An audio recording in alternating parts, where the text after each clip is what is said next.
legal exceptions there are in the cases of rape or incest. A woman has to report an incident of rape 45 days within the incident and 140 days in the case of an incest incident. That report could be filed with law enforcement, a health agency, or a doctor. Republicans say if the victim is a minor, that would require mandatory reporters to report the incident, but Democrats argued reporting a crime as personal as sexual assault is not as easy as it's made out to be.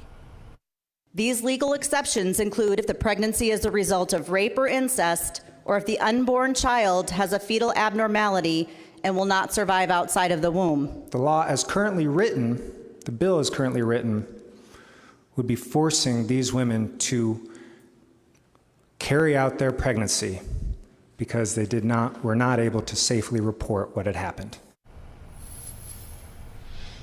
Now, the bill also includes some medical exceptions that would allow a doctor to perform an abortion if there's a medical emergency and the woman's life is in danger, or if the doctor doesn't believe the child would be able to live outside of the womb.